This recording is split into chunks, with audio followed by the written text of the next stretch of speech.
श्री शिवाय नमस्तुभ्यम। स्वागत है आपका शिव पुराण शरुद्ध संहिता द्वितीय खंड 15वें अध्याय में सती की तपस्या।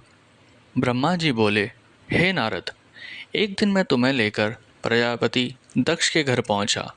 वहां मैंने देवी सती को उनके पिता के पास बैठे देखा। मुझे देखकर दक्ष ने आसन से उठकर मुझे नमस्कार किया। तत्पश्चात सती ने भी प्रसन्नतापूर्वक मुझे नमस्कार किया। हम दोनों वहां आसन पर बैठ गए। तब मैंने देवी सती को आशीर्वाद देते हुए कहा, सती, जो केवल तुम्हें चाहते हैं और तुम्हारी ही कामना करते हैं, तुम भी मन में उन्हीं को सोचती हो और उसी के रूप का स्मरण करती हो। उन्हीं सर्वज्ञ जगदीश्वर महादेव को तुम पति रूप में प्राप्त करो, वे ही तुम्हारे योग्य हैं। कुछ देर बाद दक्ष से विदा लेकर मैं अपने धाम को चला गया। दक्ष को मेरी बातें सुनकर बड़ा संतोष एवं प्रसन्नता हुई। मेरे कथन से उनकी सारी चिंताएं दूर हो गई। धीरे धीरे सती ने कुमार अवस्था पार कर ली और वे युवा अवस्था की में प्रवेश कर गई। उनका रूप अत्यंत मनोहारी था। उनका मुख दिव्य तेज से शोभायमान था। देवी सती को देखकर प्रजापति दक्ष को उनके विवाह की चिंता होने लगी। तब पिता के मन की बात जानकर देवी सती ने महादेव को पति रूप में पाने की इच्छा अपनी माता को बताई। उन्होंने अपनी माता से भगवान शंकर को प्रसन्न करने के लिए तपस्या करने की आज्ञा मांगी। उनकी माता ने आज्ञा देकर घर पर ही उनकी आराधना आरंभ करा दी। आश्विनी मास में नंदा अर्थात प्रतिपदा, प्रष्टि और एकादशी तिथियों में उन्होंने शिव भक्त पूर्वक भगवान शिव का पूजन कर उन्हें गुड़, भात और नमक का भोग लगाया व नमस्कार किया। इसी प्रकार एक मास बीत गया। कार्तिक मास की चतुर्दशी को देवी सती ने मालपुओं और खीर से भगवान शिव को भोग लगाया और उनका निरंतर चिंतन करती रही। मार्गशीर्ष मास के कृष्ण पक्ष की अष्टमी को वे तिल, जौ और चावल से शिवजी की आराधना करती और घी का दीपक जलाती। पोष माह की शुक्ल पक्ष सप्तमी को पूरी रात जागरण कर सुबह खिचड़ी का भोग लगाती। माघ की पूर्णिमा की रात भर वे शिव आराधना में लीन रहती और सुबह नदी में स्नान कर गीले वस्त्रों में ही पुनः पूजा करने बैठ जाती थी।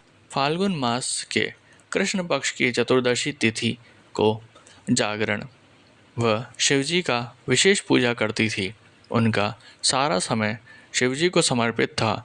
वे अपने दिन रात शिवजी के स्मरण में ही बिताती थी। चैत्र मास के शुक्ल पक्ष की चतुर्दशी को वे डाक के फूलों और दवनों से भगवान शिव की पूजा करती थी। वैशाख माह में वे सिर्फ तिलों को खाती थी। वे नए जौ के भात से शिव पूजन करती थी। ज्येष्ठ माह में वे भूखी रहती और वस्त्रों तथा भटक टेटिया के फूलों से शिव पूजन करती थी। आषाढ़ मास के शुक्ल पक्ष की चतुर्दशी को वे काले वस्त्रों और भटकटेया से रुद्रदेव का पूजन करती थी। श्रावण मास में यज्ञोपवीत वस्त्रों तथा कुश आदि से वे पूजन करती थी। भाद्रपद मास में विभिन्न फूलों व फलों से वे शिव को प्रसन्न करने की कोशिश करती। वे सिर्फ जल ही ग्रहण करती थी। देवी सती हर समय भगवान शिव की आराधना में ही लीन रहती थी। इस प्रकार उन्होंने दृढ़तापूर्वक नंदा व्रत को पूरा किया। व्रत पूरा करने के पश्चात वे शिवजी का ध्यान करने लगी। वह निश्चित आसन में स्थिर हो निरंतर शिव आराधना करती रही।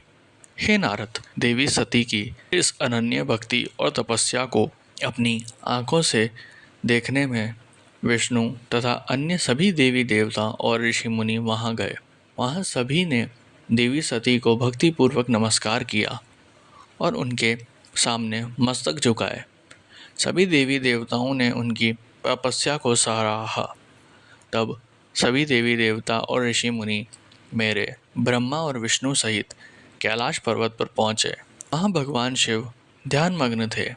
हमने उनके निकट जाकर दोनों हाथ जोड़कर उन्हें प्रणाम किया तथा उनकी स्तुति आरंभ कर दी। हमने कहा, प्रभु, आप परम शक्तिशाली हैं। आप ही सत्व, रज और तप आदि शक्तियों के स्वामी हैं। वेद त्रयी, लोक त्रयी आपका स्वरूप है।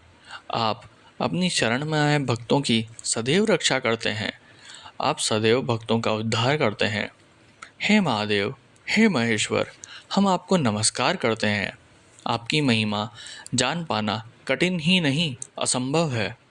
हम आपके सामने अपना मस्तक झुकाते हैं। ब्रह्मा जी बोले, नारद, इस प्रकार भगवान शिव शंकर की स्तुति करके सभी देवता मस्तक झुकाकर शिवजी के सामने चुपचाप खड़े हो गए।